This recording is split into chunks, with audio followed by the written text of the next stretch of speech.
बात की एक बात यह कि दिल्ली धमाका मामले में जिस पीईटीएन नाम के केमिकल का नाम सामने आ रहा है उसके बारे में आम पब्लिक ज्यादा नहीं जानती, लेकिन जानने की जरूरत है, क्योंकि जब पढ़े लिखे लोगों की आतंकी नेटवर्क बनने की बात की जा रही है तो जानकारी फिर सबको रखनी चाहिए कि अगर ऐसा है तो यह किस तरह की चीजों में पढ़े लिखों का इस्तेमाल करने की साजिशें हो रही हैं। पुलिस और जांच एजेंसियां जो लाल किले के पास हुए धमाके की जगह पर पहुंची तो जो अंदाजा लग रहा है कि यह कोई साधारण हादसा तो नहीं था, बल्कि एक सुनियोजित हमला हो सकता है। कार में सवार व्यक्ति डॉक्टर उमर नाम का एक चिकित्सक था, डॉक्टर था, जो पुलवामा जम्मू कश्मीर से था। दावा किया जा रहा है कि यह जैश ए मोहम्मद जैसे आतंकी संगठन से जुड़ा हो सकता है और इस विस्फोट में इस्तेमाल हुए संभावित विस्फोटक के बारे में एक संभावना यह जताई जा रही है कि यह पीईटीएन हो सकता है। तो यह पीईटीएन है क्या, कैसे काम करता है? इसके लिए सबसे पहले तो यह समझना होगा कि विस्फोटक क्या होते हैं। हमारे आसपास की कई चीजें विस्फोटक होती हैं, जैसे पटाखे जो दिवाली पर फूटते हैं, लेकिन वो छोटे होते हैं। बड़े विस्फोटक जैसे बम एकदम तेजी से ऊर्जा छोड़ते हैं, धमाका होता है। ये एनर्जी यानी ऊर्जा इतनी तेज होती है कि हवा को चीर देती है, चीजों को तोड़ देती है। पीईटीएन, जिसका पूरा नाम पेंटाएरिथ्रिट्रोल टेट्रानाइट्रेट है, एक ऐसा ही शक्तिशाली विस्फोटक है। इसके केमिकल नाम और उस डिटेल में जाने के बजाय यह समझिए कि यह एक सफेद चमकदार क्रिस्टल जैसा दिखने वाला पाउडर होता है, जैसे चीनी या नमक, लेकिन बेहद खतरनाक। वैज्ञानिक भाषा में कहें तो यह एक ऑर्गेनिक नाइट्रेट है जो नाइट्रोग्लिसरीन जैसी फैमिली से आता है। नाइट्रोग्लिसरीन वही चीज होती है जो डायनामाइट में इस्तेमाल होती है। लेकिन सरल शब्दों में यह समझिए कि पीईटीएन एक सुपर फास्ट बम का ईंधन है। बम का ईंधन है। यह सिर्फ 100 ग्राम पीईटीएन एक पूरी कार को उड़ा सकता है, बिना इसमें कोई छर्रे या कीले वगैरह मिलाए। इसमें नहीं मिलाने पड़ते। यह अपनी ही ताकत से इतना नुकसान पहुंचा सकता है कि आसपास की हवा में दबाव की लहर बन जाती है जो दीवारें हिला सकती है। लाल किले के पास हुए धमाके में फोरेंसिक टीमें अभी जांच कर रही हैं, लेकिन शुरुआती खबरें कहती हैं कि पीईटीएन इस्तेमाल हुआ हो सकता है और यह भी हो सकता है कि इसमें अमोनियम नाइट्रेट भी मिला हुआ हो। अमोनियम नाइट्रेट बताया जा रहा है कि फरीदाबाद से मिला भी था। तो यह मिश्रण इतना घातक था कि कार के आसपास की दुकानें तक कांप गई और लोग 100-100 मीटर दूर तक उछल गए। तो यह जो पीईटीएन है, यह 1894 में जर्मनी में पैदा हुआ। एक कंपनी राइनिश वेस्टफैलिश स्प्रिंगस्टॉफ आजी, उसने इसे पहली बार बनाया और पेटेंट कराया। यह वो दौर था जब दुनिया में औद्योगिक क्रांति हो रही थी, लोग खदानें खोद रहे थे, रेलवे बिछा रहे थे, विस्फोटकों की जरूरत थी पत्थर तोड़ने के लिए, सुरंगें बनाने के लिए। लेकिन पीईटीएन को असली पहचान मिली 1912 में, जब जर्मन सरकार ने इसे बेहतर तरीके से बनाने का तरीका पेटेंट किया। और फिर आ गया पहला विश्व युद्ध, फर्स्ट वर्ल्ड वॉर। 1914 से 1918 तक जर्मन सेना ने पीईटीएन को हथियारों में इस्तेमाल किया, बम में किया, तोपों में किया। इतना स्थिर पाउडर था कि लंबे समय तक स्टोर किया जा सकता था बिना खराब हुए। फिर दूसरी वर्ल्ड वॉर में भी, जो 1939 से 1945 तक चली, उसने और बड़ा रोल निभाया। अमेरिका, ब्रिटेन, सब ने अपनाया। उस समय के सैनिक कैसे लड़ते थे? टैंकों से, बंकरों में, जहाज से हमला करके। तो पीईटीएन को आरडीएक्स नाम के दूसरे विस्फोटक के साथ मिलाकर सेमटेक्स बनाया गया, जो प्लास्टिक जैसा होता है। इसे किसी भी प्लास्टिक की तरह तो किसी भी आकार में ढाला जा सकता है।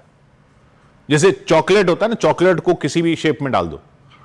युद्ध के बाद फिर 1950-60 के दशक में यह खदानों में इस्तेमाल होने लगा, खदानों में, निर्माण कार्य में, या जहां भी बड़े पैमाने पर चट्टानें तोड़नी हो। लेकिन इसी ताकत ने इसे आतंकवादियों का पसंदीदा केमिकल भी बना दिया, क्योंकि इसकी खास बात क्या है, यह थोड़ा सा ही चाहिए होता है धमाका करने के लिए। और सबसे बड़ी बात यह है कि यह एक्सरे मशीन में पकड़ा नहीं जाता। ना एक्सरे मशीन में पकड़ा जाता है, ना ही यह कोई ऐसी गैस छोड़ता है कि खोजी कुत्ते इसे सूंघ सके। तो इसका इस्तेमाल ऐसे होने लगा कि इसके डेटोनेटर बनाए जाने लगे। अब डेटोनेटर क्या, यानी बड़े विस्फोटक पदार्थ में विस्फोट करने के लिए जो स्टार्टिंग ब्लास्ट होता है, वो इससे देते हैं।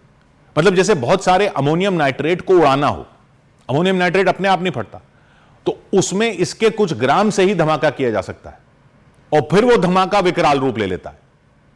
जैसे दिवाली वाले बम में जो सुतली का टुकड़ा होता है ना, जिसमें चिंगारी दिखाते हैं, वो सुतली जलकर फिर बम फटता, तो वो डेटोनेटर, वो रोल पीईटीएन बड़े बम में कर सकता है।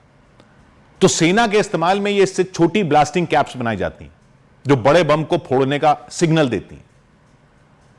एक प्राइमाकॉर्ड नाम का डेटोनेटिंग फ्यूज होता है जिसमें यह इस्तेमाल होता है। उसमें चेन रिएक्शन की तरह कई बमों को एक साथ फोड़ा जाता है, उसमें स्टार्ट इससे किया जाता है। मिलिट्री में एक पेंटोलाइट नाम का मिश्रण बनता है, वैसे जैसे पीईटीएन और टीएनटी का कॉकटेल, वो ग्रेनेड और तोप के गोलों में इस्तेमाल होता है। पुराने बाजूका टैंक विरोधी हथियारों में भी इसका इस्तेमाल होता है। आजकल न्यूक्लियर हथियारों के डेटोनेटर में भी पीईटीएन इस्तेमाल होता है, क्योंकि यह बिजली के स्पार्क से फोड़ा जा सकता है। लेकिन इसके साथ ही इसका एक और रोल है, वो है दवा में। इस वजह से भी डॉक्टरों के टेरर नेटवर्क में इसके इस्तेमाल की आशंका जताई जा रही है, क्योंकि पीईटीएन एक वैसोडायलेटर है। वो क्या मतलब ये खून की रगों को चौड़ा करता है। हृदय रोग में जैसे एंजाइना में दवा के रूप में यह इस्तेमाल होता है, बहुत थोड़ी मात्रा में, बहुत छोटी मात्रा में खून की रगों को चौड़ा कर देता है। तो कहीं खून रुक रहा हो हार्ट की बीमारी में, हार्ट अटैक इसलिए आता है, खून रुक जाता है तो वो जो रगें हैं वो संक्रिय हो जाती हैं, वहां ये चौड़ा कर देता है रगों को, दिल को आराम देता है। लेकिन बड़ी मात्रा में यही दवा बम बन सकती है। यानी जीवन और मृत्यु के बीच का फर्क सिर्फ इसकी मात्रा का है। और एक वैज्ञानिक खोज गलत हाथों में पड़ जाए तो तबाही ला सकती है, दिखाता है। शायद इसीलिए इसके लिए आतंकियों को भी पढ़े लिखे लोगों की जरूरत पड़ती है इसको इस्तेमाल करने के लिए। और डॉक्टर तो इसका इस्तेमाल अच्छी तरह जानते ही होंगे। 1988 में पैनाम एयरलाइंस की फ्लाइट 103 लंदन से न्यूयॉर्क जा रही थी। स्कॉटलैंड के लॉकबी के ऊपर एक बम फूटा, 270 लोग मारे गए। 259 प्लेन के थे और 11 वो जिनके ऊपर विमान गिरा। जांच में पता चला सेमटेक्स में पीईटीएन का इस्तेमाल हुआ था। लिबिया के आतंकियों ने रेडियो कैसेट प्लेयर में इसको छिपाया था। दुनिया स्तब्ध रह गई थी, क्योंकि एक्सरे में पकड़ा नहीं जाता। डॉग स्क्वाड के खोजी कुत्ते भी सूंघ नहीं पाते। फिर 2001 में रिचर्ड रीड नाम का एक ब्रिटिश आतंकी अमेरिकन एयरलाइंस की फ्लाइट में सवार था। उसके जूते में पीईटीएन भरा था, लेकिन वो पकड़ा गया था, प्लेन क्रैश होने से बच गया था। 2009 में नॉर्वे में एक आतंकी ने अंडरवियर में पीईटीएन छिपाया था, लेकिन डेटोनेटर फेल हो गया था प्लेन में, लेकिन धुआं भर गया। 300 लोग लेकिन बच गए। तो 2010 में यमन से अमेरिका जाने वाले कार्गो प्लेन में प्रिंटर की कार्ट्रिज जो होती है, प्रिंटर कार्ट्रिज में वो कार्गो माल था, उसमें पीईटीएन था। वो अलकायदा का काम बताया गया था। दुबई और ब्रिटेन ने प्लेन रोक दिए थे। लेकिन ये सारी घटनाएं दिखाती हैं कि पीईटीएन क्यों खतरनाक है, क्योंकि ये हल्का होता है। इसको मोल्ड कर सकते हैं, चिकनी मिट्टी की तरह, क्ले की तरह, किसी भी आकार में ढाला जा सकता है और डिटेक्टर से ये बच जाता है। एयरपोर्ट पर सब स्पेशल स्कैनर लगे हैं अब तो, लेकिन फिर भी इसको पूरी तरह रोकना मुश्किल बताया जाता है। भारत में 1993 के मुंबई बम धमाकों में कुछ खबरों में पीईटीएन का जिक्र आया था। 2006 के मुंबई ट्रेन धमाकों में भी इसकी संभावना जताई गई थी। यानी यह पहली बार नहीं है जब इसका नाम सामने आया हो।